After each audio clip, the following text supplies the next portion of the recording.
Halos magkandarapan na sa iyong mga lalaki dito sa school, Luciana Villarreal. Pero ikaw, walang ibang gusto kundi yung si Camaro. Ano bang nakita mo dyan? Mahirap lang naman yan. Saan ng kaibigan niyang si Mia? Bitbit ni Luciana ang kanyang mga gamit. Nagsisiksikan sila sa kantin para lang maunahan ang isa't isa sa pagbili ng paborito nilang mango shake. Hindi naman kayabangan ang sinabi ng kaibigan niyang si Mia. Katotohanan lang talaga. Sanay na si Luciana sa atensyon. Palaging may rose sa kanyang desk. Palagi rin may mga sorpresa ang mga manliligaw niya. Kahit sinasabi niya naman agad na wala siyang interes. Pero iba talaga si Camaro Guzman sa lahat, Mia. Sabi pa ni Luciana. Hindi siya gutom. Gusto lang niyang may dahilan para mapalapit kay Camaro na abalang inaayos ang lumang bentilador sa loob ng kantin. Grabe namang show to. Panonood sa crush mo na mag-ayos ng bentilador? Biro ni Mia sa kanya.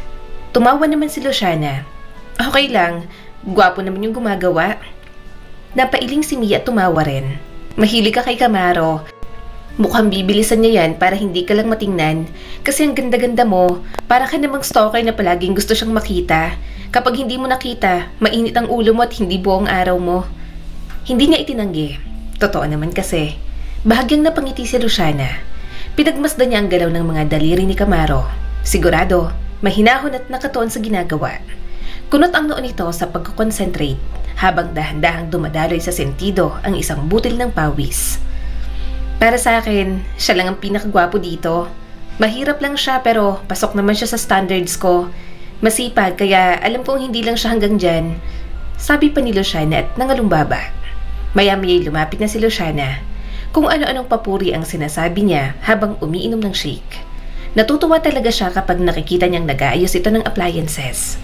Parang gusto niya nalang sirain ang aircon niya sa kwarto at dito ipaayos. Sa wakas, tumingin si Camaro sa kanya. May kailangan ka ba? Lalo pa siyang umiti. Siguro, pero nandito lang ako para tanungin kung gusto mo ng sandwich. Gumawa kasi ako sa bahay. Baka gusto mo. Tumingin ito sa hawak niyang pagkain. Hindi ako kumakain ng sandwich. Sungit. Tumingin siya sa paligid. Ibibigay niya na lang siguro sa iba. Bumalik si Camaro sa bentilador na parang wala lang. Gayunpaman, kahit na nasungitan, nakakakiliti pa rin sa puso ni Luciana ang kawalang pakialam ng binata. Ronald, halika rito. Tawag ni Luciana sa kaklase niya. Kumunot naman ang noo ni Camaro at muling napatingin sa kanya. Ngumiti si Luciana at inabot kay Ronald ang sandwich.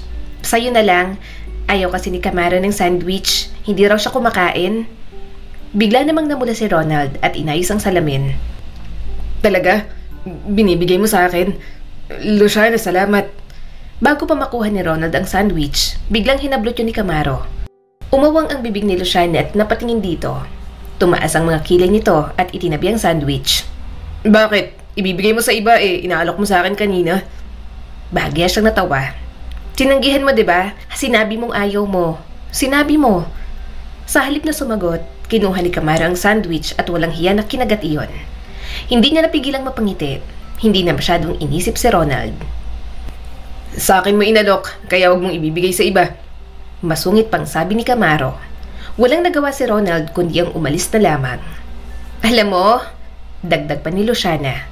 Karamihan sa mga lalaki nagpapasalamat kapag may inaalok ako. Yung iba, humihingi pa ng dagdag. Mas lalong nagsungit si Camaro. Baka dapat sa kanila ka nalang makipag-usap. Natawa na lang si Luciana. Palagi na lang gano'n ang sagot sa kanya.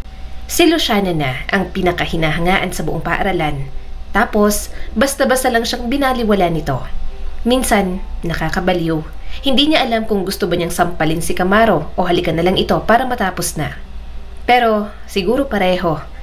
Bahala ka, Camaro. Ani Luciana at sabay hawi ng buhok at tumalikod. Sinalubong siya ni Mia. Kamusta? Sinungitan na naman ako, pero at least, kinain niya yung sandwich na dala ko.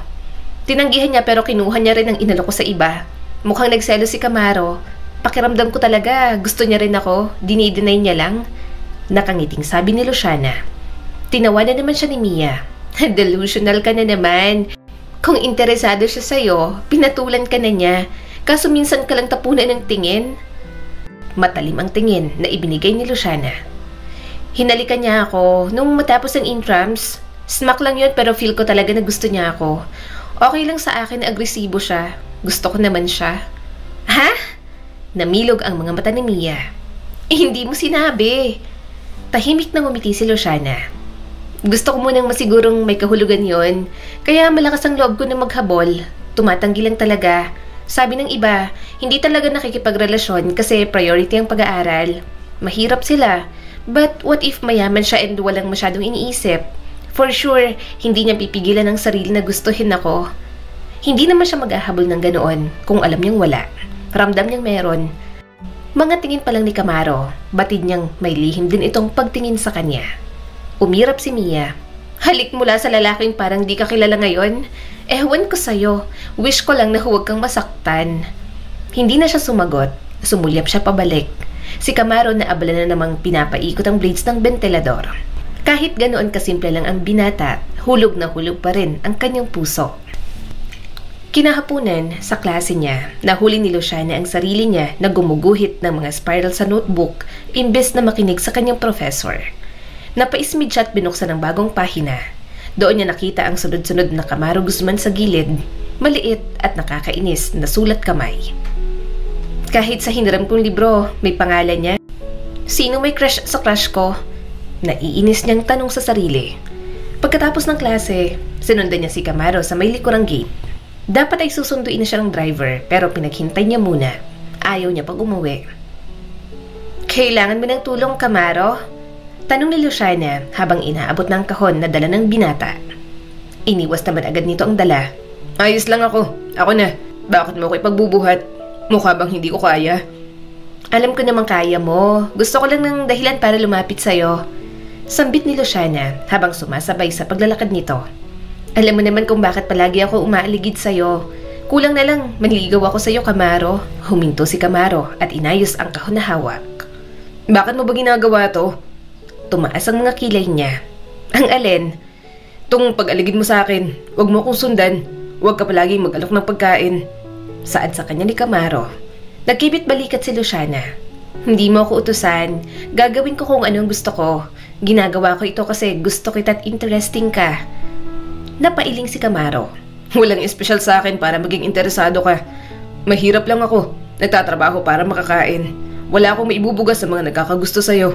Tantanan mo na ako. Hindi naman kita papatulan. Hindi kita gusto. Medyo nainis siya sa sinabi nito. Hindi papatulan, pero hinalikan mo ako ng intrams. Hindi gusto, pero nakikita ko naman nagsiselos ka kahit na itanggi mo pa. Mahirap ka. So what?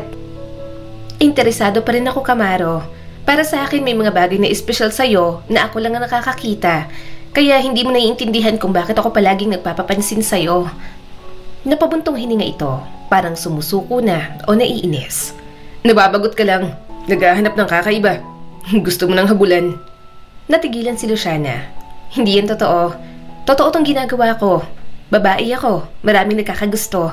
Bakit ako hahabol sa'yo ng ganito kung wala lang to? Alam mo sa sarili mo na gusto mo rin ako. Tinatanggi mo lang kasi may mahalaga kang priority kaysa ang patulan ako, diba? At naiintindihan ko yon. Ang akin lang, wag mo akong sungitan at hayaan mo ko. Tahimik pero matalim ang boses ni Camaro.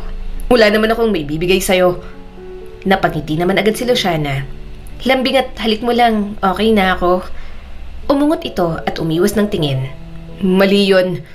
Napangibi si Luciana. Sinungaling ka. Ginawa mo yun kasi alam mong gusto mo ako. Sandali silang natahimik. Tanging ugong ng mga tricycle sa malayo ang naririnig nila. Bahagya pang humangin, kaya bahagya rin tumaas ang laylayan ng kanyang palda. Mabilis namang kumilo si Camaro at hinawakan ng palda niya para hindi siya makitaan ng panloob. Gusto ko yon, sabi ni Luciana ng mas mahina. At tingin ko, ikaw rin. Umigting ang panga ni Camaro.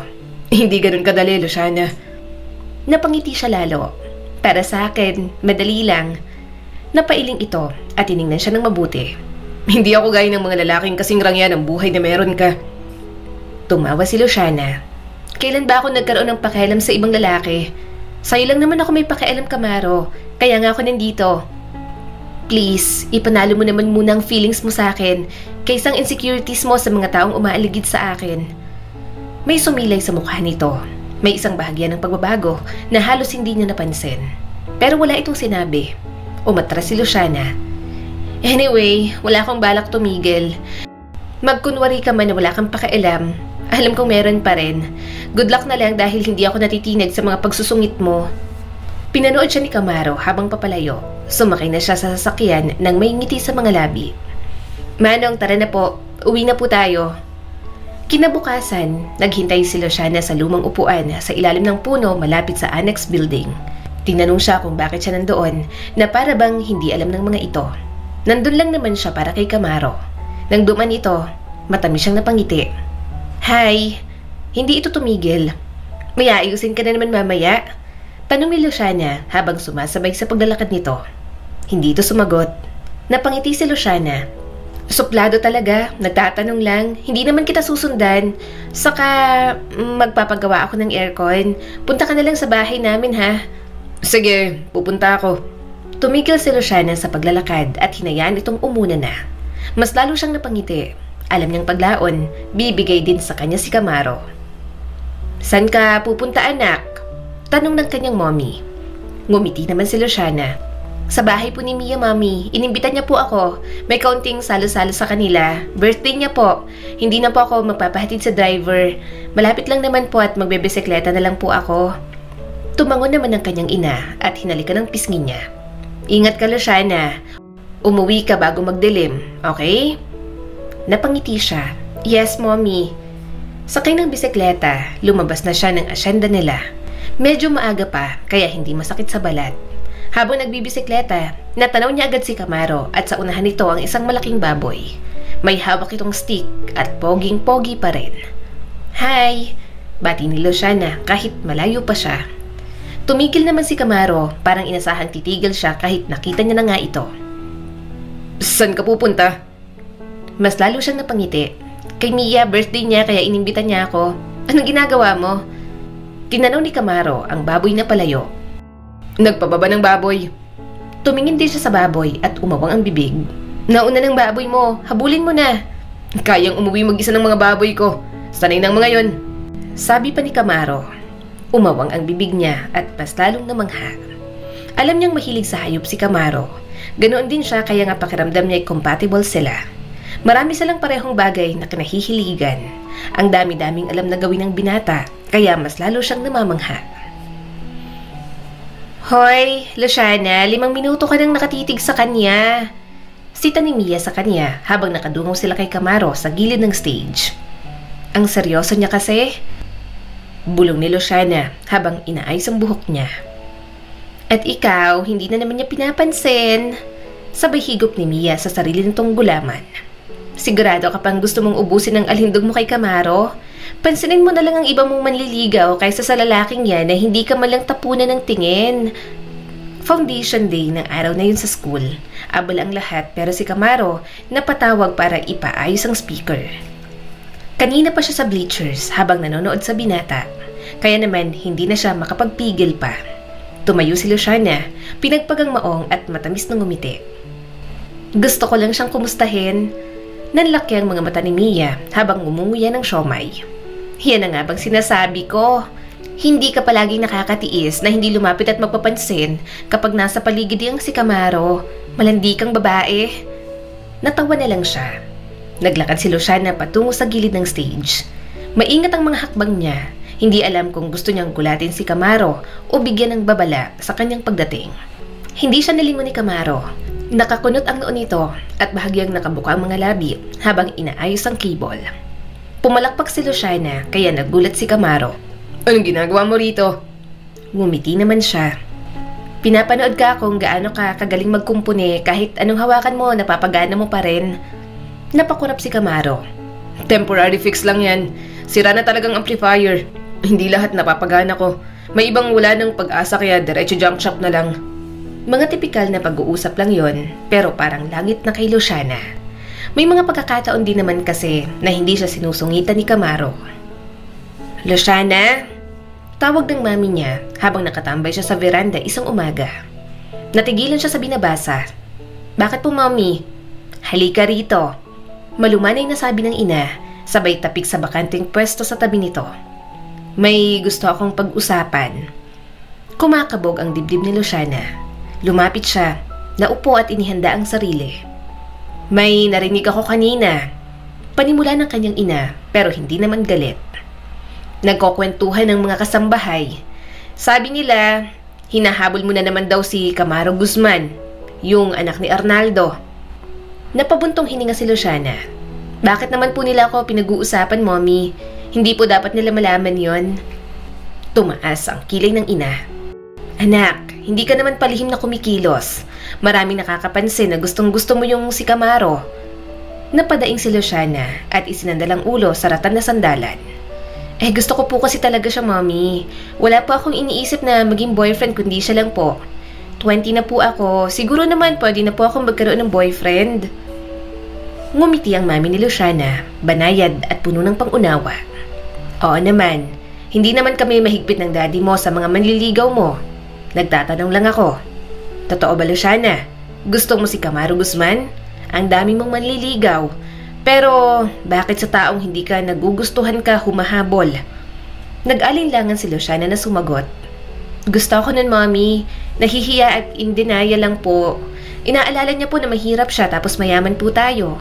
Lagi niyang iniisip na hindi kami bagay kaya todo iwas siya sa akin. Pero hindi naman po siya iiwas kung wala siyang feeling sa akin, 'di ba? Meron po yun, pinipigilan niya lang po. Wala na ring saysay ang magsinungaling. Naging bukas na siya sa mga nararamdaman niya. Hindi madaling lokohin ng kanyang ina. Kung may isa man siyang maipagmamalaki, yun ay kung paano siya pinalaki ng mami niya. Hindi niya lang ito basta ina, best friend niya rin ang nanay niya. Tahimik po si Camaro, matalino, masipag, hindi siya nagyayabang, at hindi niya alam kung paano yun sasabihin sa kanyang mommy. Siya po ang first kiss ko, Mommy. Pero smack lang po, promise. Parang 2 seconds lang, hinalikan niya po ako ng intrams. Simula nun parang may nararamdaman na po talaga ako na gusto niya rin ako. Huwag mo pong sasabihin kay daddy, ha? Please? Umiling ang kanyang ina, sabay mahina ngunit naaaliw ang tawa. Ang first ko, ganyang edad ko rin nakuha sa first love ko. Huwag kang mag-alala, hindi ko sasabihin sa daddy mo. Pero malamang, maririnig din niya mula sa ibang tungkol sa pagkahumaling mo kay Camaro. Alam mo naman dito, mas mabilis pa sa agos ng ilog ang chismis. Tinakpan ni Luciana ang mukha. Okay lang, wala naman po siyang magagawa. Palaban ka talaga, sabi ng mami niya at mahina siyang kinurot sa tagiliran. Hindi yan masama, Luciana. Pero habulin ng lalaki sa harap ng maraming tao, iba na yan. Nakakahiya po ba? Biglang tanong ni Luciana. Alam ko naman na babae po ako at parang ang pangit tingnan, tapos ako pa yung habol ng habol. Marami rin po ako naririnig pero wala naman po akong pakialam. Moderno na rin po ang panahon. Pwede na rin naman po sigurong manligaw ang babae at magpakita ng interes if gusto niyang lalaki, 'di ba? As long as hindi immoral ang gagawin. Matatag at may pagmamahal ang tinig ng ina. Hindi nakakahiya ang pagiging totoo sa nararamdaman. Tanggap na rin namin na personality mo na maging malakas ang loob at maging straight to the point, Luciana. Ikaw ang matapang kong anak. Kung ito talaga ang gusto mo o siya ang gusto mo, hindi kita pipigilan. Pero kapag ayaw talaga ay tumigil ka na rin, ha? Kailangan mong maintindihan na hindi lahat ng gusto mo magugustuhan ka rin pabalik o makukuha mo palagi. At kung mangyari man yon, hindi ibig sabihin may kulang sa'yo. Baka lang may iba, mas tamang tao na para sa'yo na naghihintay sa ibang lugar. At kung susubok din siya, baka nga kayo talaga. Pero kung hindi, tigilan mo ng paghahabol. Hindi dahil mahina ka, kundi dahil nire-respeto mo ang sarili mo. Bumuntong hininga si Luciana. Marahan siyang tumango. Alam niya naman yon. Titigil siya kung walang pag-asa. Pero alam niyang meron, kaya nagpapatuloy siya. Hindi ko po alam kung paano tumigil kapag gusto ko talaga, Mommy. Mahinang pag-amin ni Luciana. Matututo ka rin, sabi nito sabay suklay sa buhok ni Luciana. At kami ng daddy mo, hindi naman kami tutol sa ideyang magka-boyfriend ka. Alam naming lumalaki ka na. Ang inaalala lang namin ay ang paghabol mo ng ganito. Dahil kung hindi talaga siya lilingon, paikot-ikot ka lang. At ayokong masaktan ng anak kong habol ng habol sa isang taong hindi siya makita. Napanguso naman si Luciana. Titigil na po ako kapag alam ko pong wala talaga ako sa buhay ni Camaro. Sa tingin mo po ba, ang babaw ko, Mami? Hindi. Malumanay na sagot nito. Bata ka pat in love. Ganyang edad, pakiramdam mo parang doon umiikot ang mundo mo. Hinahayaan lang kita kasi part ng growth mo yan. Hindi kailanman kababawan ang magmahal. Sumandal si Luciana sa balikat ng kanyang ina. Salamat po, Mommy.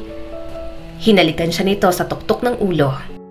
Darating ang araw na may maghahabol din sa'yo kasing effort ng paghahabol mo ngayon.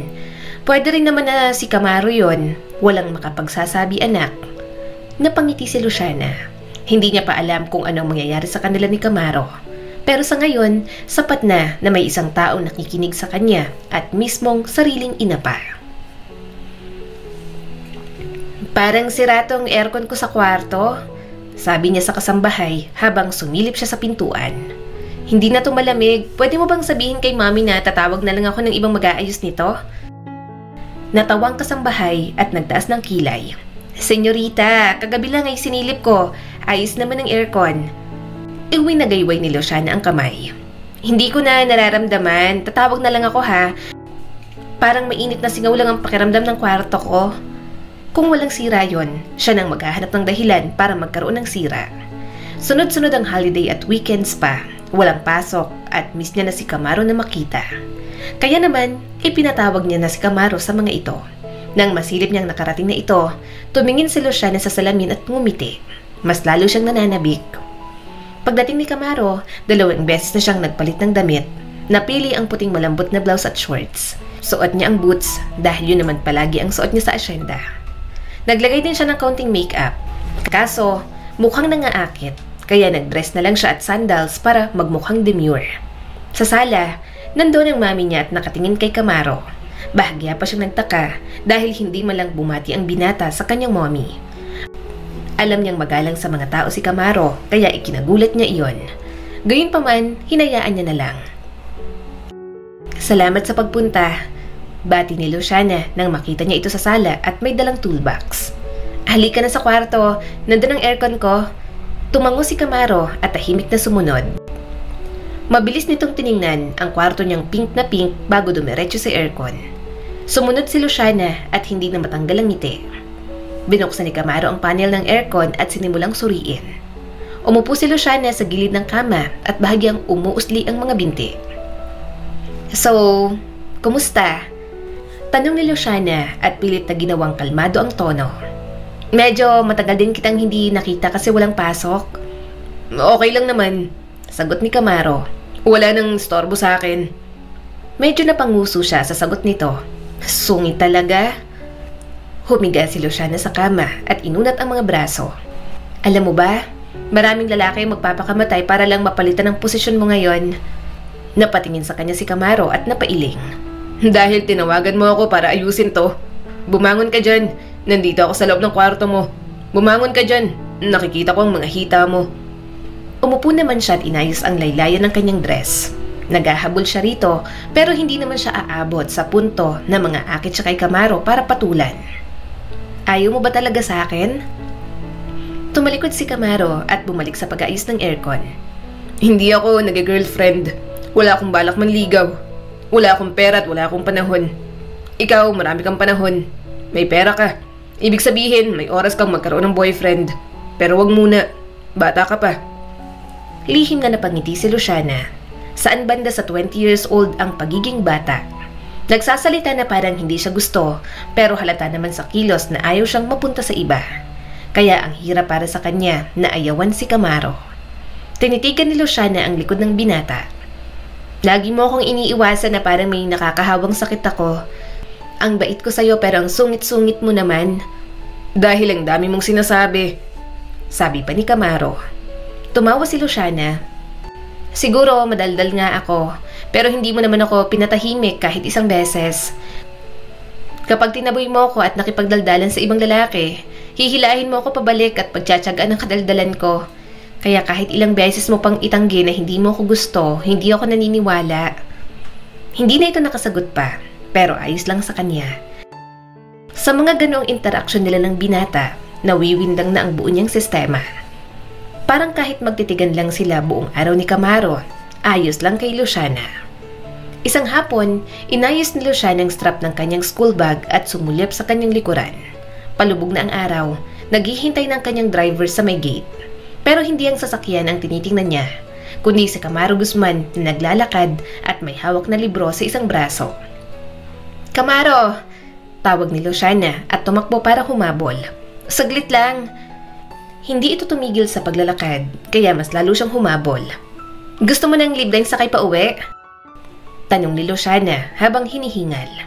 "Nandiyan ang driver ko, sabay ka na sa akin." "Di na, salamat," sagot ni Camaro nang hindi man lang lumilingon. Muling tumingin si Luciana sa SUV, tapos ay nagdesisyon agad. Sandali lang. Tumakbo siya pabalik sa sasakyan. Kumatok sa bintana ng driver at yumuko. "Mauna ka na po, Manong. Maglalakad na lang po ako ngayon." "Senyorita," tanong ng driver at halatang naguguluhan. Ngumiti lang si Luciana para mapanatag ito. "Okay lang po ako. Sige na, pasabi na lang po kay Mommy na kasama ko si Camaro. Alam niya na po yun." Pagkatapos ay lumapit siyang muli kay Camaro at sinabayan ito sa paglalakad. Hindi ito nagsalita at tuloy-tuloy lang sa pagtitig sa daan. "Sasabay ako sa iyo ay ni Luciana. Napailing ito. "May sasakyan ka, may driver ka. Bakit pinili mo pa rin maglakad? Mapapagod ka sa ginagawa mo." "Okay lang, at least kasabay naman kita sa paglalakad. Ihatid mo ako hanggang asyenda." Kinagat ni Luciana ang kanyang labi sa pagsusungit nito, pero alam niya namang gagawin ng binata. Lumiko sila sa kanto kung saan ang makitid na daan. May mga haning ng mga puno na may bulaklak na nagsisimula ng mahulog. "Nakakapagod siguro?" sabi ni Luciana sa mahinahong tono. "Ang magkunwaring wala kang pakialam sa akin." Huminto si Camaro at hinarap siya. "May pakialam ako. Yun ang problema. Sobra. Kaya umiwas ka na lang para hindi ako mahirapan." Napakurap si Luciana.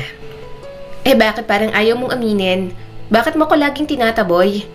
"Dahil hindi mo alam ang pakiramdam ng kailangang pagtrabahuhan ng bawat bagay na meron ka. Nakatira ka sa bahay, sa isang asyenda na mas malaki pa yata sa buong barangay natin. Hindi mo alam ang hirap ng may nanay na may sakit o yung kailangang ayusin ang sirang appliances para lang makabili ng mga kailangan sa school." Huminga ng malalim si Luciana. "Huwag kang manghusga. Oo, may pribilehiyo ako, pero hindi ibig sabihin nun wala akong alam sa paghihirap. Ano bang tingin mo sa akin? High maintenance na asyendera sa amin? Spoiled brat? Kung ganun ako, baka kahit tapunan ka ng sulyap hindi ko gagawin." Tumingin si Camaro sa malayo at muling huminga ng malalim. Hindi ko sinasadya." "Pero sinabi mo pa rin, lagi mo akong kinakahon dahil lamang sa estado ng buhay ko. Palaging yan ang rason mo kung bakit mo ako iniiwasan." Medyo may hinanakit na sabi ni Luciana. "Samantalang ang iba hindi mo iniiwasan. Si Carla, yung best friend na kababata mo, bakit may pribilehiyo siyang lumapit sa'yo pero ako wala? Sabi ng lahat sa school kayo na raw. Alam mo bang nasaktan ako nang marinig ko na nanligaw ka sa kanya?" Yun din ang dahilan ni Luciana kung bakit gusto niyang makasabay ang binata ng araw na yon. Hindi siya matahimik hanggat hindi niya nakukumpirma mismo kay Camaro. Sinabi sa kanya ng binata na wala itong balak magkaroon ng girlfriend. Kaya nang marinig niya yon, nagkaroon siya ng labis na hinanakit. Iniisip ni Luciana na bakit hindi na lang siya, gayong siya naman ang palaging nasa tabi nito at nagpapapansin na rito. Umigting ang panga ni Camaro. "Hindi totoo yun. Kaibigan ko lang si Carla simula nung 5 taon kami. Kung saan man galing ang chismis na yan, wala akong alam at hindi ko girlfriend si Carla." Bakit parang ipinapakita niyang pinili mo siya? Nagyayabang siya sa school na kayo na raw. Buwelta niya pa rito. Tinitigan siya ni Camaro. Tumama ang nalalabing liwanag ng araw sa mukha nito. "Gusto mong malaman ang totoo? Sige, wala akong interes sa kahit na sinong babae maliban sa'yo. Ang totoo, natatakot akong gustuhin ka." Mapait na tawa ang umalpas mula kay Luciana. "Akala mo ba ikaw lang ang natatakot? Heto ako, habol ng habol sa lalaking ayaw man lang akong titigan. Akala mo ba madali ito sa akin?" Bakit mo pa ginagawa?" Naiinis na tanong ni Camaro. "Dahil may nararamdaman ako. At alam ko may nararamdaman ka rin. Huwag mo akong paikutin ng ganito, Camaro. Nakikita ko ang panginginig ng kamay mo tuwing magkadikit tayo. Yung paninigas mo kapag masyado na akong malapit." Hindi na napigilang magtaas pa ng boses. Naghahalo ng inis at frustration sa kanyang dibdib. Hindi niya alam kung torpe ba si Camaro o sadyang ayaw lang gumawa ng kilos para magkatuluyan sila. Pero ramdam na ramdam ni Luciana na gusto rin siya ng binata. Umatras si Camaro kaya hinawakan niya na ito sa braso. Huwag kang aalis na naman. Pagod na akong habulin ka. Kung si Carla talagang gusto mo, sabihin mo lang. Hihinto ako, mawawala ako. Tatantanan na kita. Napapagod din naman ako. Mataman siyang tiningnan ni Camaro. Hanggang doon, hindi niya pa rin mabasa kung ano ang tumatakbo sa isip nito. Kumikinang ng mga mata ni Luciana dahil sa mga luha. Pero kung ako talagang gusto mo, kung kahit kaunti lang, ako ang gusto mo, sabihin mo. Pakiusap. Sabihin mo para mapanatag ako at hindi na kung ano-ano pang iniisip ko. Tahimik, tanging hunin ang mga ibon at hangin na lang ang kanyang naririnig. Pagkatapos, lumapit si Camaro at hinalikan siya. Sa unay banayad, tila sinusubok kung totoo nga ba ang sinabi ni Luciana. Napasinghap siya pero hindi umatras. Kumapit ang mga kamay niya sa damit ng binata habang lumalalim ang halik. Naging mas mapusok, parang uhaw sa isa't isa. Parang damdamin niyo na matagal nang pinipigilan. Tumugon si Luciana, ibinuhos ang linggo o taon ng pananabik sa halik na yon sa harap ng malawak na palayan. Nang maglayo ang kanilang mga labi, pareho silang hinihingal. Umatras si Camaro at nanlaki ang mga mata. Sorry, hindi dapat. Bakit ka nag-sorry? Gusto mo ako. Huwag mo nang pigilan, Camaro. Sabi niya rito at pilit itong inaabot. Pero umiling si Camaro at tumalikod. Kailangan ko nang umalis. Camaro! Hindi na ito muling lumingon pa. Naiwang mag-isa si Luciana sa gilid ng daan. Malakas ang tibok ng puso at nanginginig pang mga labi. Hindi niya alam kung anong susunod. Pero sigurado siya sa isang bagay. Gusto rin siya ni Camaro. At kung anuman ang mga bagay na ipinag-aalala nito, tatanggalin niya yon. Subalit ang namumuong pag-ibig sa kanila ni Camaro, mas lalong magiging malabo sa pagdating ng bagong problema. Sa mga lumipas na buwan, naging karaniwan na lang ang mga echo ng sigawan sa mansyon ng mga Villarreal. Hindi na napapakislot si Luciana kapag may nababasag na vase o may pinto na malakas na sumasara. Nagsimula yun sa mga mahihinang pagtatalo sa loob ng opisina ng kanyang ama. Ngunit unti-unting lumalala at hindi niya na alam ang gagawin. Wala ka na naman! Sigaw ng ama ni Luciana sa kanyang ina. Hanggang hating gabi, Regina! Hating gabi! Uwi ba ng matinong asawa yan? Ha?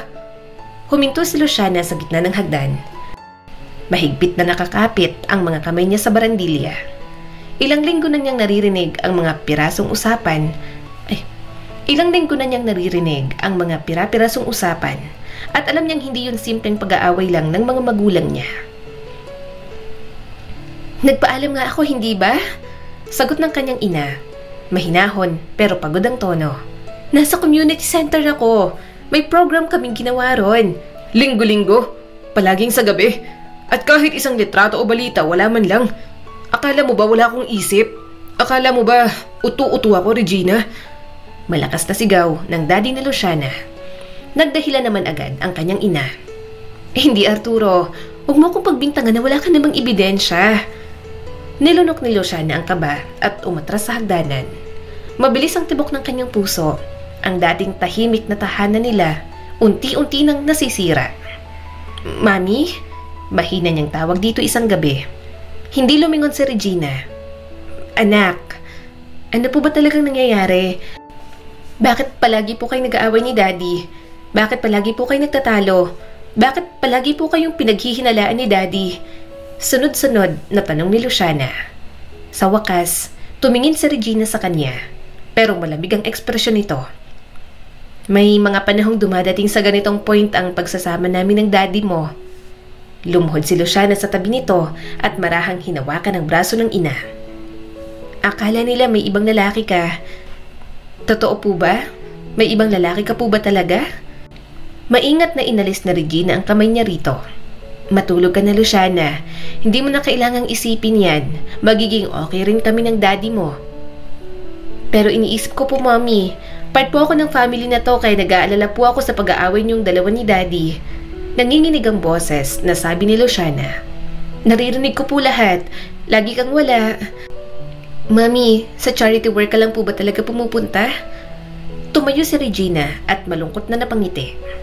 "Huwag ka nang magtanong pa anak, matulog ka na. Good night, Luciana." Naiwan si Luciana sa upuan at nakatingin sa pintong nilabasan ng kanyang ina.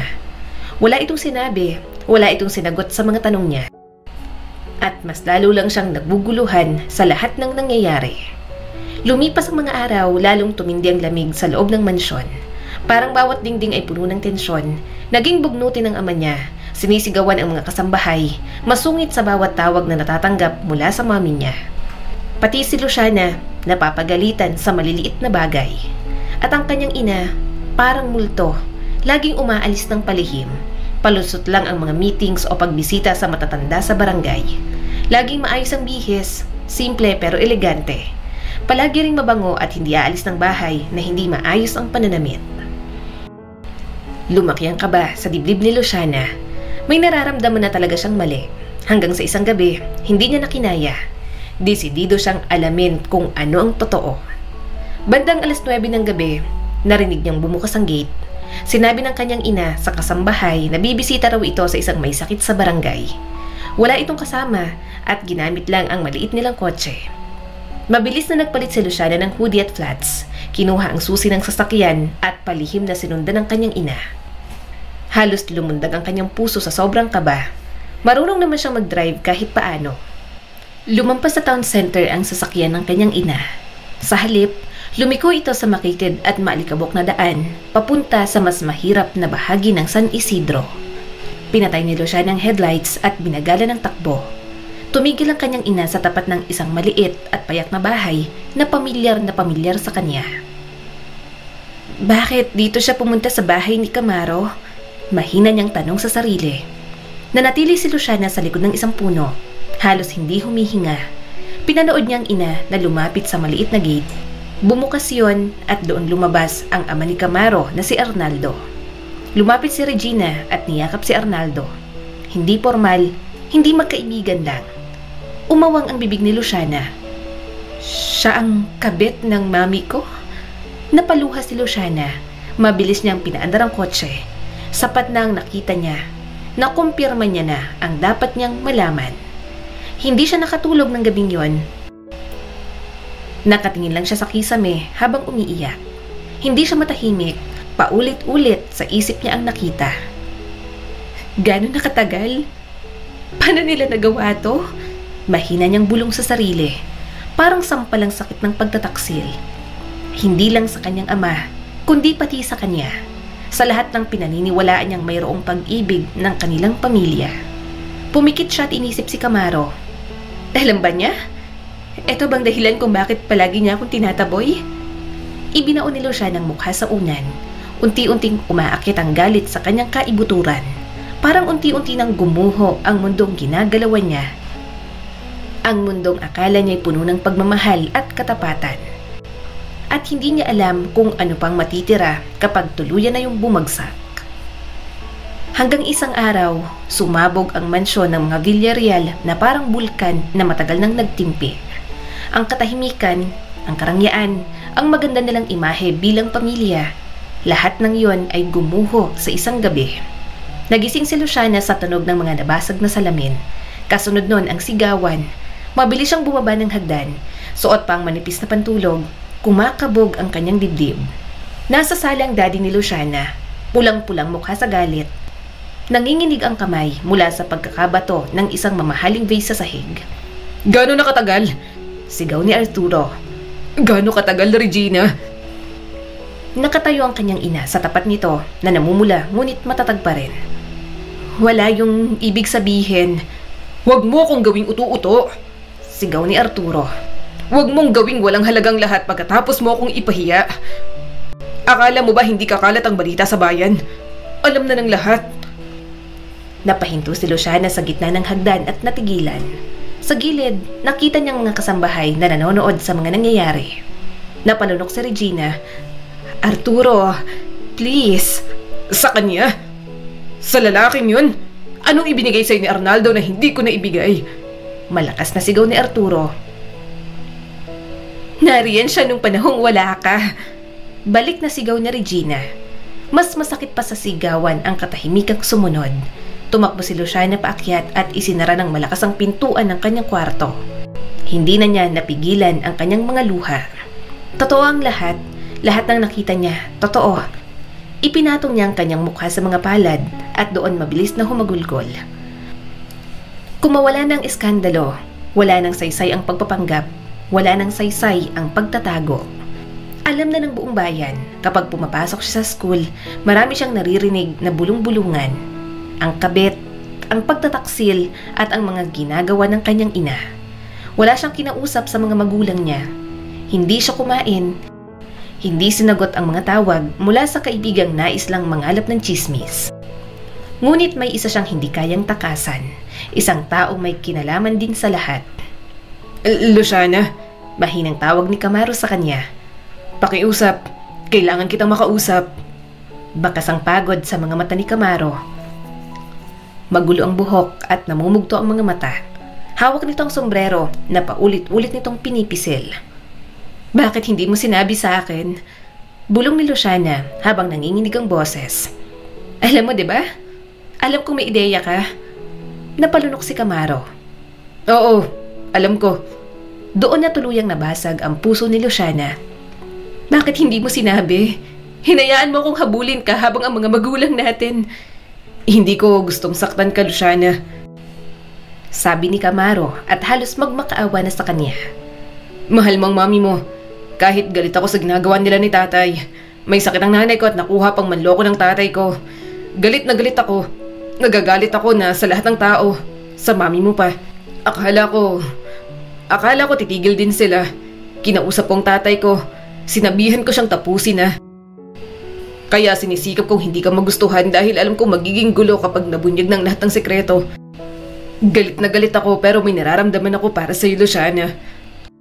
Kaya hindi ko rin magawang tuluyang magalit sa mami mo. Pero palagi kang proud sa nanay mo. Paano ko sasabihin? Paano kung ako pang sumira sa paningin mo sa kanya? Tumaas ang boses ni Luciana. Dapat sinabi mo. Anak niya ako. Dapat na malaman kong totoo. Umiwas ng tingin si Camaro. Gusto ko sanang sabihin, pero tuwing nakikita kita hindi ko kaya. Ayokong makita ka masaktan. Tumulo ang luha ni Luciana. Ngayon nakita mo na? Masaya ka na ba? Nasaktan na ako. Wasak ng pamilya ko dahil sa tatay mo. Tumulo rin ang mga luha ni Camaro. Luciana, wasak na rin naman ang pamilya ko. Hindi lang naman ikaw. May taning na rin ang buhay ni nanay. Kung pwede lang na hindi tayo damay sa lahat ng gulo na to. Pero imposible naman yun, di ba? Damay sila dahil parehong pamilya nilang nawasak. Walang kahit anong paraan para takasan nila yun ni Camaro. Kailangan nilang harapin ang kasalanan at resulta ng kasalanan ng kanilang mga magulang. Umiling si Luciana. Hinalikan mo ako. Pinaniwala mo kung gusto mo rin ako. Pero buong panahon na yun may tinatago ka. Hinayaan mong mahulog ako habang unti-unting winawasak ang mundo ko ng tatay mo. Hindi ka naging totoo sa akin.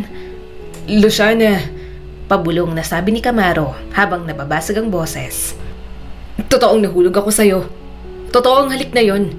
Pero ang gulong to, hindi ko alam kung paanong hindi makakaapekto sa ating dalawa. Umatras si Luciana. Pero nadamay na tayo. At ngayon, ang tanging nararamdaman ko lang ay kahihiyan at sakit. Muling lumapit si Camaro. Huwag mo kong kamuhian. Aalis kami rito. Magpapakalayo-layo kami para matahimik ng lahat. Pero pakiusap, huwag mo kong kamuhian. Hindi ko kaya, Luciana. Hindi ko kaya. Tinitigan ni Luciana si Camaro sa huling pagkakataon. Sa isang iglap, muli niyang nakita ang lalaking palagi niyang sinusundan, ang lalaking palaging tahimik at sa kanya'y nagsusungit. Pero ngayon, kasama na ito sa pagbagsak ng lahat kay Luciana at hindi niya alam kung kailan siya muling makakabangon doon. Umalis ka na lang, Camaro. Mahina niyang sabi. Huwag ka nang bumalik. Huwag na kayong bumalik ng pamilya mo. Ayoko nang makita pa kayo. Umagos ang luha ni Camaro, ngunit sa huli tumalikod ito at naglakad papalayo. Hindi niya na napigilang mapahikbi. Masakit, malalim at walang salita ang sapat na maaaring maglarawan ng lahat ng nararamdaman ni Luciana. Pagkatapos noon, hindi niya na muling nakita pa si Camaro. Wala na rin naman siyang pakialam. Kung anuman ang nararamdaman niya para sa binata, tinapos niya na yon. Gayunpaman, kahit nagkaayos ang mga magulang ni Luciana, may lamat pa rin na hindi nawala. Alam pa rin ng mga tao ang lahat ng dumi ng mami niya. At sa pagtagal, bumagsak ang daddy niya sa isang mabigat na desisyon. Aalis tayo, mariing sabi ni Arturo. Hindi ko na gustong manatili pa rito hanggang bago pang issue sa pamilya natin. Sobra nang nakalubog ang mami mo rito, Luciana. Nagiging tampulan din ako ng tukso dahil sa ginawang panloloko sa akin. Kaya alis tayo bukas. Dahan-dahang tumayo si Luciana at kumalabog ang upuan sa sahig. Ano? Aalis tayo? Iiwan natin ang lahat ng meron tayo dito? Daddy, paano ang asyenda? Bakit natin tatakasan ang mga kahihiyang ginawa ni Mommy? Nag-alab ang mga mata ni Arturo nang tumingin ito sa kanya. Hindi ito pagtakas, Luciana. Gusto kong maayos ng pamilya natin. Hindi ko kayang maglakad dito na alam ng lahat kung paano ako pinagtaksila ng mami mo. Sinapo ni Luciana ang kanyang ulo. Paano ang school ko, Daddy? Nandito ang mga kaibigan ko. Nandito rin ang buhay ko.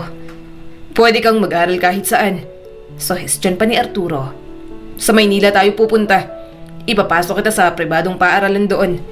Napatingin sa Luciana sa kanyang ina na nananatiling tahimik at hindi maipintang mukha. Magsalita ka naman. Ikaw naman ang dahilan ng lahat ng to. Simula nang malaman niya ang kataksilan ni Regina na wala ng paggalang niya rito. Hindi niya na ito makita sa dating mommy na mahal niya. Nagkaroon na rin ng lamat ang relasyon nila bilang mag-ina. Dahan-dahang lumayo si Regina sa bintana. Baka ito na nga ang nararapat, iha. Hindi titigil ang mga tao sa pag-uusap. Kailangan ng tatay mo ng katahimikan. Kailangan niyo ng kontrol. Sigaw ni Luciana. Sinira niyo ng kabit mo ang lahat. Tapos parang ang dali-dali niyong gawing parang normal ang lahat. Ibinagsak ni Arturo ang palad sa mesa. Tama na. Mag-impake ka na ngayon. Wala nang usapan pa.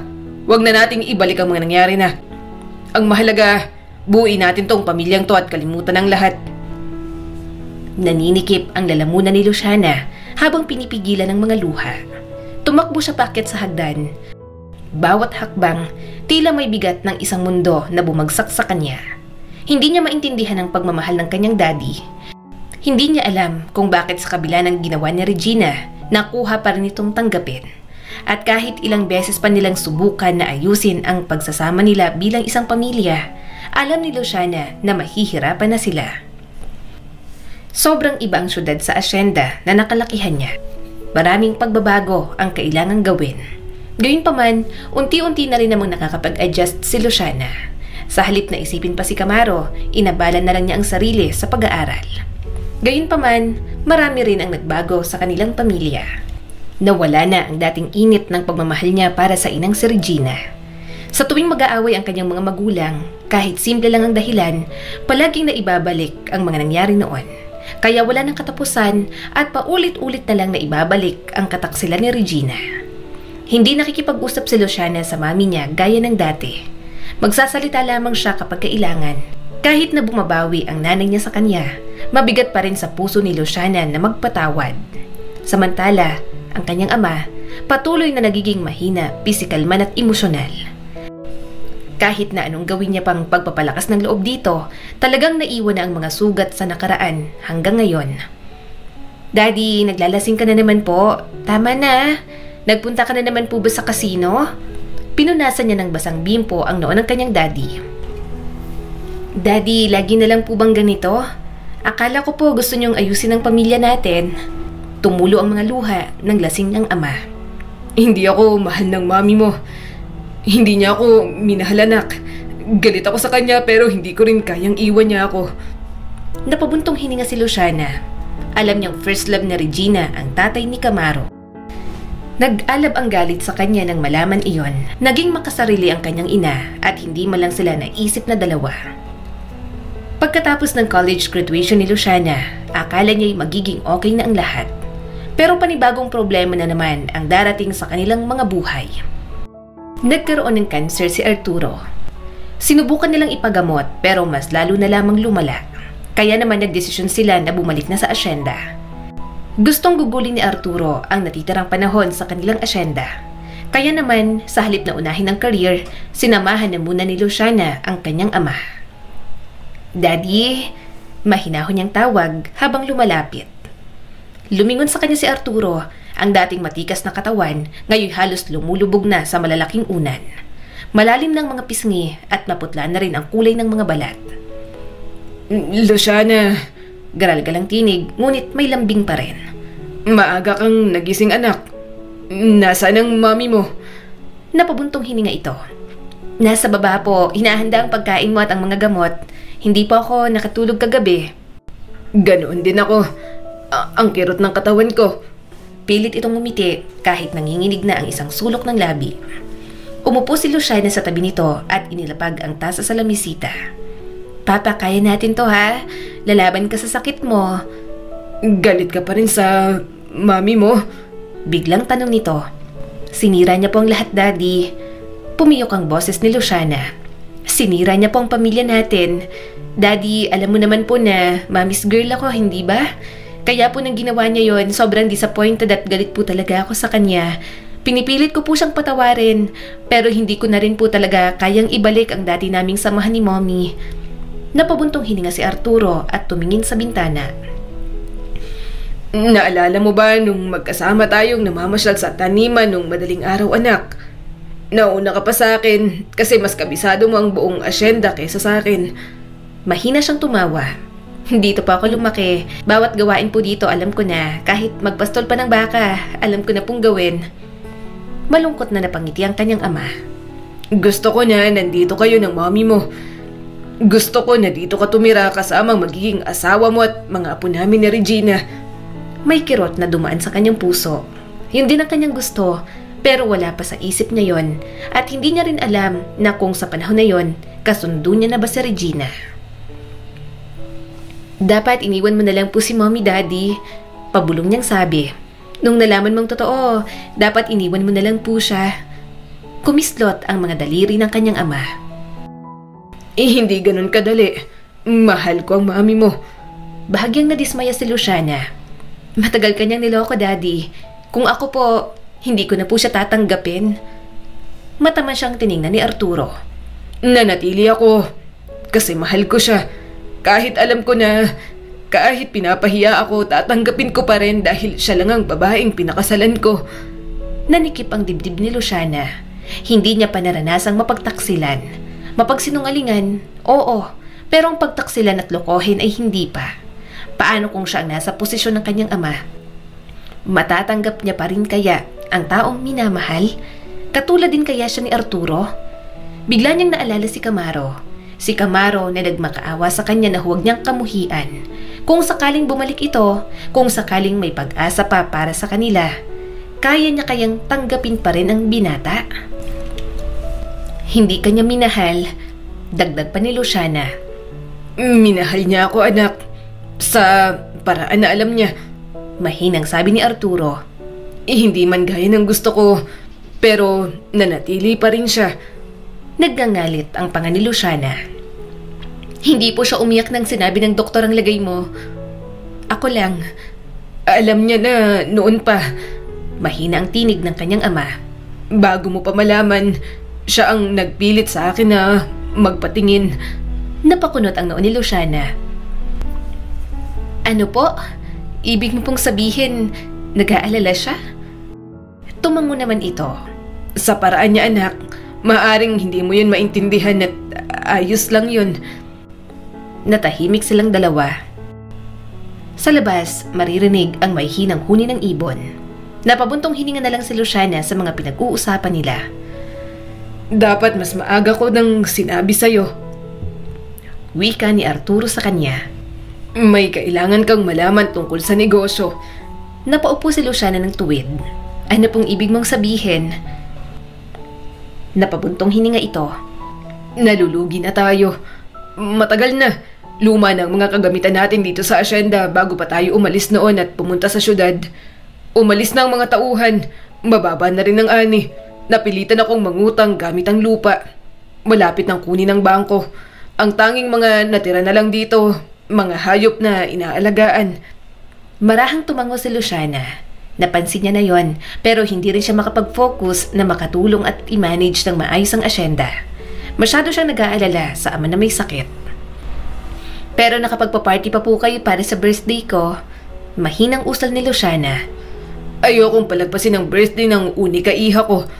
Pumikit si Arturo at hinawakan ng kanyang kamay. Baka huling birthday mo na yon na kasama mo ako. Mariing pumikit si Luciana. Daddy, wag mo pong sabihin yan. Pinilit tumawa ng kanyang ama. Gusto ko lang maramdaman mong ligtas ka. Na matandaan mo ang asyenda gaya ng dati. Maganda, marangal at walang kahit na anong problema. Ilang buwan matapos ng pag-uusap na yon, pumanaw na si Arturo. Tahimik ang libing, ayon sa kanyang hiling. Nagluluksa pa si Luciana sa lahat ng mga nangyari. Pero kailangan niyang bawiin ang lakas para ipagpatuloy at ibangon ang naiwan ng kanyang ama. Lumipas ang mga taon na mabagal, mabigat at walang pagmamadali. Pagkamatay ng kanyang ama, parang gusto niya nalang bumalik sa Maynila at takasan lahat ng problema. Pero nanatili pa rin siya dahil yun na ang gusto ng kanyang tatay. Bumalik siya hindi para alalahanin ang nakaraan, kundi dahil sa pangangailangan. Bumagsak ang kabuhayan ng kanilang lupain. Ang dating saganang mga taniman ng tubo, ngayon may iilang pananim na lamang. Wala na ang ingay ng mga tauhan, wala na ang halimuyak ng mga bagong ani. Si Luciana na lang ang natitirang nagpapatakbo at ginagawa niya yon sa pamamagitan ng mga maingat na desisyon. Anak, sumabay ka naman sa akin mag-almusal, saad ng mami niyang si Regina. Umiling si Luciana at sinuot ang kanyang sombrero habang tumutunog ang boots sa sahig. Hindi na, mamaya na ako kakain. May aasikasuhin pa ako sa mga bagong ani. Ilang taon na ang nagdaan, pero ganoon pa rin ang pakikitungo niya kay Regina. Kinakausap niya naman ito, subalit nawalan na lang din talaga siya ng respeto. Nang nabubuhay pa ang daddy ni Luciana, ito lang naman ang matyagang pinag-aayos sila. Kaso hindi niya talaga kaya. Palagi niyang naaalala ang mga kasalanan nito, ang mga gabing nakita niya itong pumupuslit para lang makapiling ang ama ni Camaro. Okay na bang mga tubong yan? Tanong ni Luciana. Ang mga itlog, i-deliver na? Tumango naman ang kanyang tauhan. Opo, senyorita, mamaya paalis na po. Tapos mamayang hapon naman po kukunin ng mga feeds para sa mga manok. Nakatayo pa rin ang malaking asyenda pero hindi na kasing active ng dati. Nag-ooperate pero hindi na kasing sigla gaya noon. Pumunta naman siya sa kwadra. May ilang kabayo sila ron. Nandun din ang kabayo niyang si Domingo. Hi Domingo, namiss mo ba ako? Nakangiti niyang bati. Halika, lalabas tayo. Siya mismo ang nagpalaki kay Domingo matapos mamatay ang kanyang ama. Ang pag-aalaga kay Domingo ang naging outlet niya para ma-overcome ang pagluluksa kay Arturo. Kalma lang Domingo, bulong niya habang hinahaplos ang makinis na balahibo nito. Lalabas tayo, chill ka lang. Suminghal si Domingo at tinulak ang kanyang balikat. Bahagyan naman siyang tumawa at pinakain ito ng damo. Ganyan ka na, lumalaban ka na.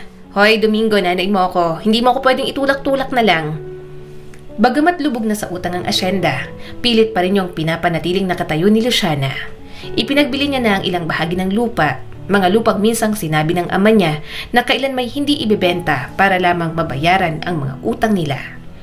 May kakaunti pang ani, may kaunting alagang mga hayop, ngunit matagal nang naglaho ang gintong panahon ng angkan ng mga Villarreal. Hindi na sila sobrang yaman. May mga naririnig pa nga siya na bulong-pulungan kapag namamalengke siya. May binibenta na namang lote, sabi ng mga tinderang naglalako sa palengke. Nagsalita naman ang kasama nito. Ibinenta na naman daw ang isang lote kasi nga lubog sa utang. Wala pa ring asawa, wala ring anak. Sayang ang ganda. Nag-aayos na lang ng mga problemang iniwan ng mga magulang. Yung si Regina, nagkaroon ng kabit. Ito naman si Arturo, nalulong sa bisyo. Nalugi at napabayaan ng asyenda. Naloko pa. Ang malas ng pamilyang yan. Dating ang katulong ang pamangkin ko sa mansyon ng mga yan. Ngayon wala na raw. Kasi nagbawas na ng mga tauhan. Baka sila na lang din ang naglilinis ng mansyon nila. Tama naman yon. Sila na naman talaga ng kanyang ina ang naglilinis. Wala na silang utusan, gaya ng dati.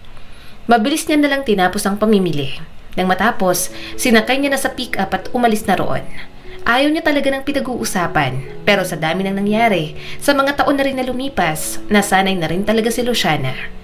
Tumibay ang loob niya at naging bato ang damdamin sa mga masasakit na salitang natatanggap. Ang dami mong pinamili, anak. Pang isang buwan na natin ito, sabi ng kanyang ina. Marahan na lang siyang tumango.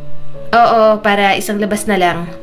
Pagkatapos niya ron, umakyat na siya sa kanyang silid. Kung dati may mga kasambahay sila, ngayon, kada hubad niya, laban niya na agad.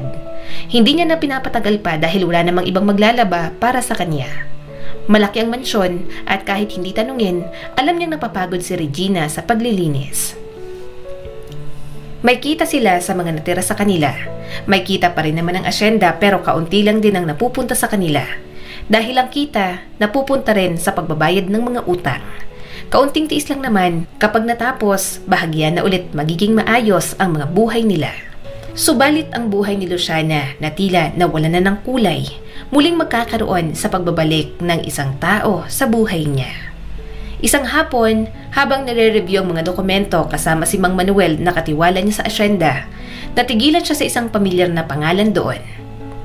Camaro Guzman, basa ni Luciana sa pangalan sa papel. Bakit nandito ang pangalan to sa permit ng pastulan? Nag-angat ng tingin si Manuel at halatang nagulat. Bumalik na siya, senyorita. Ilang buwan na. Siya yung veterinaryong dinala ng alkalde. May sariling klinika na sa bayan. Siya ang tumutulong sa pagbabakuna ng mga baka at ilang hayop dito sa atin na may mga farm din. Humigpit ang hawak ni Luciana sa papel. May tinanong ba siya tungkol sa akin? Hindi direkta, senyorita. Pero minsan ay nagtatanong siya tungkol sa mga kabayo. Medyo natawa si Mang Manuel. Medyo may alam ako sa nangyari tungkol sa mga galit nyo sa mga Guzman. Pero matagal na naman yun. Siya na lang din ang bumalik dito. Ang ama niya, hindi ko alam kung nasaan. Yung nanay niya, wala na raw. Hindi na siya nagulat doon.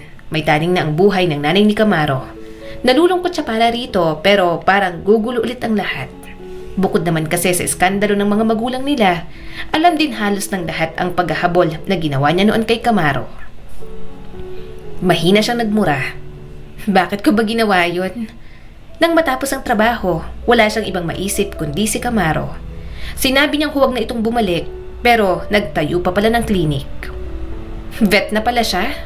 Bahagyang bulong ni Luciana. Sana yung pagkahiling niya sa ibang hayop, dinala niya sa ibang lugar. Naiinis ako. Sana hindi ko siya makita. Maya-maya ay biglang tumunog ang kanyang cellphone. Nagulat siya kaya natanggal ang mga pipino sa mga mata niya. Tumatawag ang best friend niyang si Mia kaya sinagot niya na. Hello? Nangiistorbo ko ng beauty rest ko. Naiinis niyang sabi. Luciana! Sigaw ng kaibigan niya sa kabilang linya kaya nailayo niya agad ang cellphone. Napabuntong hininga siya. Ano ba yon? Bakit ka ba sumisigaw?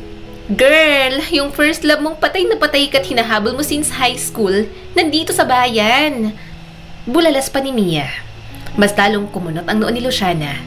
Kung hindi niya lang kaibigan si Mia, pinatay niya ng tawag. Ang pinakaayaw niya pa naman sa lahat, yung pinapaalala ang nakaraan na kinakahiya niya ng sobra. Wala akong pakialam dyan. Alam kong nandyan na siya sa bayan, pero bakit ko ba? Nakalimutan mo na bang nangyari sa amin sa mga Guzman? Tanong niya sa kaibigan. Napabuntong hininga naman si Mia. Oo nga pala. Pero girl, ang tagal na kaya nun. Marami nang nangyari. Marami nang nagbago. Wala nang daddy mo. Medyo okay na rin naman kayo ng mommy mo. Kay Camaro naman, wala na rin ang nanay niya at mukhang wala na rin siyang connection sa tatay niya. Sa tingin mo, bakit bumalik? Baka bumalik siya para sa'yo. Napangiwi si Luciana at mas lalong nairita. Alam mo, kung wala kang magandang sasabihin, ibababa ko na lang to. Sinira mo lang ang beauty rest ko. Tumawa naman ang kanyang kaibigan. Sorry na. Nabigla lang kasi ako. Alam mo na pala, nabalitaan ko kasi na may bagong clinic dito. May vet daw. And syempre, as farm mom ng 10 junakis ko, pinatingin ko na sila.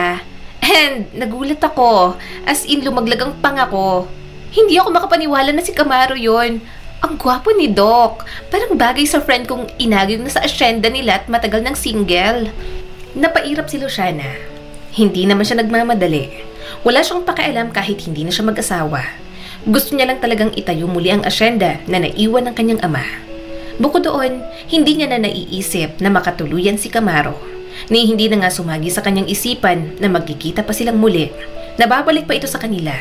Itinaboy niya na ito noon. Sobra na rin komplikado ang lahat ngayon. Hindi kami bagay, okay? Paalala ni Luciana sa kanyang kaibigan. Kahit wala siyang kasalanan at kahit nadamay lang kami nun sa affair ng mga magulang namin, ganun pa rin yon. Tinago niya pa rin sa akin na ang kabit pala ng mami ko ay ang tatay niya. Napatawad ko na siya, siguro, pero hindi ko na siya papapasukin sa buhay ko. Isa pa, hindi na ako katulad ng babaeng naghahabol sa kanya nun. Ngayon, alam ko ng worth ko at hindi na ako basta-basta maghahabol sa kung sinong lalaki lang. At kahit wala pa akong asawa, kung hindi nagkaka-boyfriend, alam na alam mo, Mia, na marami pa rin naman akong manliligaw kahit nasa alanganin ng asyenda namin. Ibig sabihin, hindi yaman ang gusto nila sa akin. Gusto ko ng manliligaw ko kasi maganda ako at type talaga nila. Mga manliligaw na hindi mo naman sinasagot. Giit naman ni Mia sa kanya. My gosh, Luciana, anong balak mo sa mga manliligaw mo? Display lang silang lahat? Pumili ka na. Utang na loob, 27 ka na. Nakakadalawa na akong anak. Ikaw wala ka pang boyfriend. Paano ba naman? Sinayang ang panahon na maghabol kay Camaro dati. Kasi akala ko nga siya na. Mapait niyang sabi. Hindi ko naman inasahan na mangyayari lahat ng bagay na yun sa aming dalawa. Masyadong maraming malalalim na sugat ang iniwan sa mga pagkatao namin. Pakiramdam ko hindi na maayos pa yon. Natapos ang usapan nila na nananatili sa isipan niya si Camaro. Sa halip na beauty rest ang gawin ni Luciana. At mas lalo siyang na-stress sa isang problema na darating sa kanya. Kakausbong pa lang ng araw nang biglang niyanig ng matinis at malalim na sigaw ni Luciana ang buong asyenda. Wala na si Domingo! Rumagasa siya papasok ng kwadra, nakatsinelas lang, suot pa rin ang kanyang pantulog, gusot ang buhok at nanlalaki ang mga mata sa pagkagulat. Wala na si Domingo! Rumagasa siya papasok ng kwadra, nakatsinelas lang, suot pa rin ang kanyang pantulog, gusot ang buhok at nanlalaki ang mga mata sa pagkagulat. Anong ibig mong sabihin na wala na siya? Sigaw niya habang hinahablot sa kawelyo si Isko, ang binatang tagapag-alaga ng kabayo. Senyorita, nandito pa po si Domingo kagabi. Kalma, kumakain. Ewan ko kung paano. Hindi mo alam? Ang boses ni Luciana ay basag at puno ng galit. Sinabi ko na. Sinabihan ko kayong lahat na tiyaking nakalakang stall niya at laging suriing maayos ang bakod. Hindi umaalis mag-isa si Domingo. Hindi kailanman. Lumabas siya kahit na nawawala ng isang sapi niya sa paa. Tumatakbo siya sa asyenda habang kumakapit sa putik at damo ang laylayan ng kanyang duster. Nagkakagulong sumunod ang kanyang mga tauhan habang sinisigaw ang pangalan niya. Senyorita, baka nagtago lang siya. Baka napunta sa timog na pastulan. Naluluhan na siya sa sobrang panik. Hindi niyo naiintindihan. Hindi siya tumatakbo ng walang dahilan. Tumatakbo lang siya kapag may mali. Sinuyod nila ang lupain, mga likod na daan at malapit sa ilog. Si Luciana mismo ang nagmaneho ng sasakyan habang nanginginig ang mga kamay sa pagkakahawak sa manibela. Hindi siya matatahimik hanggat hindi nakikita si Domingo. Sakay na, hahanapin natin siya sa bawat sulok ng lupa na to. Sigaw ni Luciana. Nagtinginan ang mga trabahador sa isa't isa pero sumunod din. Pagsapit ng tanghali, nadaanan na nila ang bawat sulok ng asyenda. Basang-basa ng pawis si Luciana.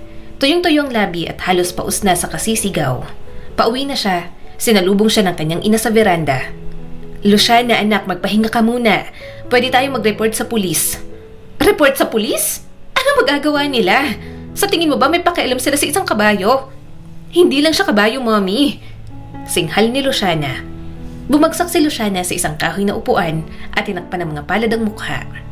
Siya na lang ang natitira sa akin. Ako ang nagpalaki sa kanya. Ako ang nag-alaga sa kanya nang mamatay ang nanay niya. Ako mismo ang nagturo sa kanyang sumunod. Hindi lang siya basta kabayo dito sa asyenda. Anak ko siya. Karamay ko sa lahat. Nang mamatay si Daddy, nang hindi na ako makahinga sa lahat ng problema, nang wala na akong matakbuhan, si Domingo nagpapagaan ng loob ko. At ngayon wala na siya. Lumuhod ang kanyang ina sa harap niya. Makikita rin natin siya, iha.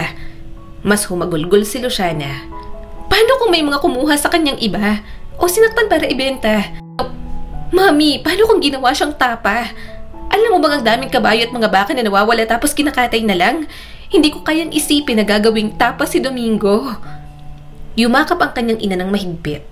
Hindi natin hahayaan na mangyari yan. Tatawagan ko ang barangay. Magpapahanap tayo ng tulong. Hindi natulog si Luciana ng gabing yon. Umupo siya sa veranda. Hawak-hawak ang harness na Domingo na parang kumot ng sanggol. Bawat kaluskos ay nagpapabangon sa kanya.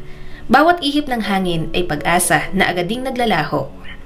Lumapit ang isang tauhan bandang hating gabi. Senyorita, gusto niyo po bang ipagpatuloy ang paghahanap? Tumango siya kaagad at sumakay sa isang kabayo. Hahanapin natin siya.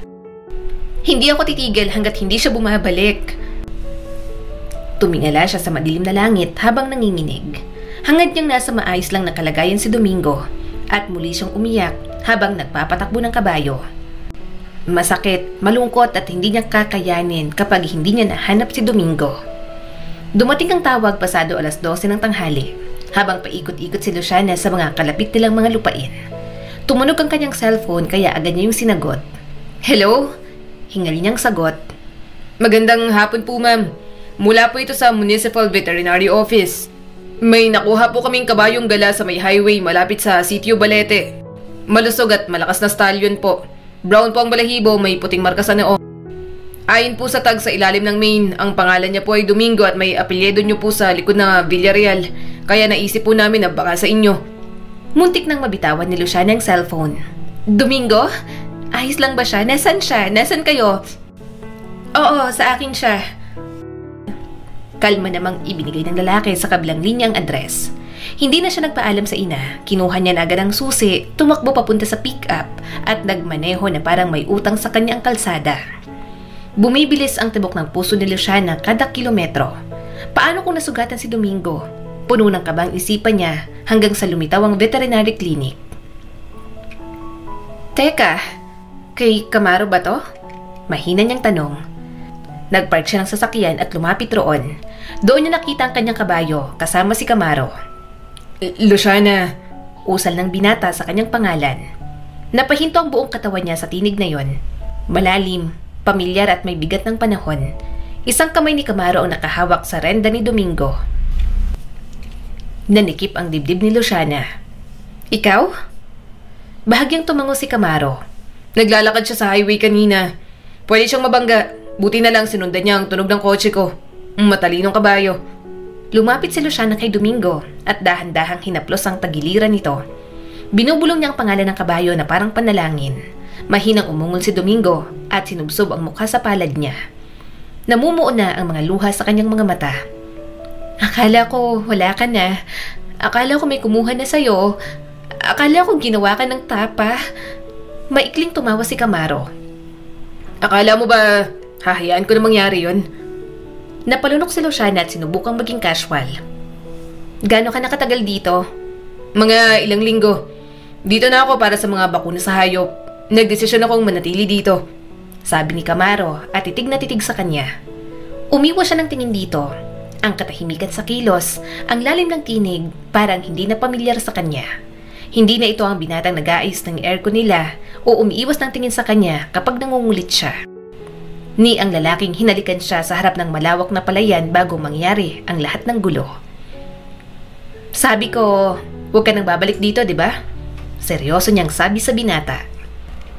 Tumingin si Camaro sa ibang direksyon pero nakita niyang sakit sa mga mata nito. Pasensya na. Hindi ko kayang hindi bumalik. Hindi siya sumagot. Wala naman nga siyang karapatan na pagbawalan ito. Hindi naman siya nagmamay-ari sa lugar na yon. Hindi na rin siya kasing impluwensya gaya ng dati. Umatras si Luciana mula kay Domingo. Salamat sa pagkupkup sa kanya. Hindi mo alam kung gaano siya kahalaga sa akin. Tumahimik silang dalawa. At ang katahimikan ay naging kasing bigat ng mga taon na hindi sila nagkausap. Uuwi na ako. Mahinang sabi niya at hinawakan ang renda ni Domingo. Tumango si Camaro. Napainom na namin siya at tinignan kung may sugat. Wala naman, napagod lang. Tumango siya at sinimulang akayin si Domingo papunta sa labas. Pero sa kalagitnaan ng paglalakad, lumingon siya muli. Camaro, napatingin ito sa kanya, puno ng pag-asang mga mata. Bakit, Luciana? Napakagat siya sa labi. Bakit ngayon? Bakit ka bumalik ngayon? Hindi ito agad sumagot. Sa huli, mahinang buntong hiningang pinakawalan nito. Dahil marami nang naksiyang panahon, Oras para saan? Diretsong tumingin si Camaro sa kanya. Para ibalik ang nawala sa akin. Tinitigan ni Luciana si Camaro, hindi sigurado kung ano ang ibig nitong sabihin o kung dapat pa ba siyang umasa na siya ang tinutukoy nito. Pagkatapos, tumingin siya kay Domingo, sa kanyang mga kamay na nanginginig sa pagkakahawak sa renda. Sa isang mundo na sa isang iglap ay sabay na durog pero muling nabuo. At alam niyang hindi pa yun ang huli nilang pagkikita. Maagang dumating si Camaro sa asyenda para sa pagbabakuna at pag-check sa mga hayop nila. Nakatayo si Luciana malapit sa gitnang kwadra at sinalubong ito. Ang aga mo, sabi ni Luciana at hindi ito tinitingnan ng diretso. Lagi naman ako maaga. Mahinang tugon ni Camaro habang lumuluhod sa tabi ni Domingo. Lalo na kapag may hayop na nasasaktan. Tiningnan niya si Domingo. May sakit ito ng araw na yon, kaya kahit ayaw niya, napilitan siyang ipacheck kay Camaro. Umalingaw-ngaw ang mahinang hiyaw ni Domingo at tinapik ng paa ang lupa. Dahan-dahang hinaplos ni Camaro ang paa ng kabayo. Kumusta siya? Tanong ni Luciana matapos ang mahabang katahimikan. Hindi tumingin si Camaro. Namaga itong part na to. Maaring natapakan niyang matalim na bagay o na-strain habang pag-alagala. Hindi naman malala pero kailangan niyang magpahinga. Tumango si Luciana at pinigilang maupo sa tabi nito. At ang iba, tumingin sa kanya si Camaro. Titingnan ko pagkatapos nito. Isa-isa. Hindi siya nagtangkang makipagkwentuhan. Hindi binanggit ang nakaraan. Professional ito. Pero minsan, naabutan niya namang nakatingin sa kanya habang namumungay ang mga mata. Sa hapon, naglabas siya ng tray ng malamig na inumin at sandwich. Walang kasambahay kaya sila ng mami niya ang gumagawa. Napapatingin siya kay Regina at may guilt pa rin sa mukha nito. Inabot niya ang isang baso kay Camaro na pinupunasan ng pawis sa noo. Salamat, sabi nito at bahagyang nagdikit ang mga daliri nila. Mabilis na inurong ni Luciana ang kanyang kamay. Huwag kang masyadong masanay. Ayokong himatayin ka sa gitna ng kwadra. Bahagyang ngumiti si Camaro. Ang sungit. Napairap naman siya. Sa ating dalawa, ikaw ang masungit. Umalis na siya ron. Ayaw makipag-usap ni Luciana, lalo na kung tungkol sa nakaraan. Hindi pa nakatulong na panay ang ngiti sa kanya ni Camaro na para bang hindi niya ito itinaboy noon. Nang uuwi na, hinatid niya na ang mga ito hanggang sa gate. Kasamang ibang staff at gusto nang sumakay sa sasakyan ni Camaro. Kaso, ang walang hiyang veterinaryo nakatitig pa sa kanya at parang ayaw nang umalis. Doc, aalis na po ba tayo? Tanong ng isa nitong staff. Napakagatlabi si Camaro. Saglit lang, may sasabihin lang ako. Tumikhim si Luciana at bahagyang nailang. Pasimple niyang sinipat ang kanyang damit. Simpleng sando, jeans at boots lang ang suot niya. Bigla tuloy siyang na-conscious. Luciana, pwede bang manligaw ako? Pag-amin ni Camaro. Nagulat ang mga staff ni Camaro at mabilis na umiwas ng tingin. Kunwaring may ginagawa. May isa pang naubo habang umiinom ng tubig. Samantala, ang mga tauhan ni Luciana sa asyenda, nangingiti at napapailing, lalo na't may alam naman ang mga ito sa nakaraan. Manliligaw? Kanino? Kay Domingo? Pangbabara ni Luciana. Humagalpak ng tawa ang mga nakarinig sa sinabi niya. Sa halip ng papahiya, may pinipigil ng ngiti si Camaro. Siyempre, sa'yo. Manliligaw ako sa'yo, Luciana. Sobrang lakas ng tibok ng kanyang puso. Ang lalaking dati niyang hinahabol-habol, ngayon ay gusto siyang ligawan. Umusbong ang kaba, saya, at takot sa kanyang dibdib. Marami siyang pag-aalinlangan at hindi niya alam kung kaya niya bang isugal ulit kay Camaro ang lahat. Ayoko, diretso niyang sabi. Busted ka na? Nawala ang saya sa mga mata nito. Marahan itong tumango, tila tinatanggap na ang pagkatalo. Wala itong pakialam kahit na napahiya sa harap ng maraming tao. Basta ang nakikita niya lang, sakit at lungkot sa mga mata ni Camaro. Pagkatapos ng pangbabasted ni Luciana, akala niya titigil na ito. Pero mukhang wala sa bokabularyo ni Camaro ang salitang pagsuko. Isang umaga, nagising na lang siya na nasa asyenda na naman si Camaro. Bihis na bihis at may dalang isang bouquet ng mga bulaklak. Anong ginagawa mo rito? Tanong ni Luciana. Nabasted na kita. Binigyan lang siya ng isang ngiti. Okay lang, manliligaw pa rin. Hindi agad ako susuko. Kahit maghabol pa ako ng paulit-ulit, ayos lang. Napasinghap si Luciana. Parang panaginip ang lahat. Kailanman ay hindi sumagi sa kanyang isip na maghahabol sa kanya si Camaro. Day off ng binata sa araw na yon. Mamimili naman siya sa palengke kaya sinamahan siya nito. Lahat ng bilhin niya, binubuhat nito ng buong lakas. Walang reklamo at ngumingiti pa nga sa kanya. Camaro? Gulat na bulalas ng isang tendera at napatingin sa kanilang dalawa. Nandito ka na pala. At bakit magkasama kayo? Natawa naman si Camaro. Naliligaw lang po. Sana nga po sagutin. Napairap naman si Luciana. Manghang-mangha ang tindera. Grabe, ang dami nangyari sa mga magulang nyo. Saka, hindi ba dati naghahabol sa'yo itong si Luciana? Bahagya siyang nainis. Nakatatak na talaga kay Luciana ang mga ginawa niya noon. Binabalik-balikan pa na parang wala siyang dangal. Hindi naman ho sa ganun, Manang. Sabi pa ni Camaro. Humahabol po si Luciana pero ako rin naman po ang nagpapahabol. Mas okay na po na ako ang habulin kaysa sa iba. Gusto ko na po si Luciana noon pa man. Napatingin siya kay Camaro. Gulat na gulat naman ang mga nakarinig. Napailing na lang siya. Siguradong sila na naman ang laman ng chismis. Hindi tumigil sa panliligaw si Camaro. Kung ano man ang mga paghahabol na ginawa niya noon, nahigitan na yun ng binata. Halos ipangalandakan nito sa lahat na para itong aso na habol ng habol kahit pa ulit-ulit niyang binabasted. Wala namang pakialam si Camaro at tuloy pa rin sa kanya. Nasaan ang tatay mo? Hindi niya na napigilang itanong. Bahagyang nawala ang ngiti ni Camaro at malungkot siyang tiningnan. Hindi na kami nag-usap simula nang mawala si nanay. Basta ang alam ko, may bago na ulit siyang asawa at may bago na ring anak. Hindi na ako nakipag-contact sa kanya. Namumuhi pa rin ako dahil sa ginawa niya kay nanay noon. Huminga ng malalim si Luciana. Napatingin siya sa kanyang ina na abala sa paglilinis sa loob ng mansyon. Sa mga nakalipas na taon, sinubukan itong bumawi sa mga nagawang pagkakamali. Pati sa ama niya kahit huli na ang lahat. Pero hanggang ngayon, sarado pa rin ang puso ni Luciana. Subalit habang tinititigan niya si Regina, naawa na rin siya. Alam niya namang mabuting ina pa rin ito. Sinika pa rin itong makabawi. Hindi na ito umulit sa kasalanan. Mommy, mahinang usal niya. Tumuhay naman ang nanay niya na abala sa paglalaban ng mga bedsheet. Bakit anak?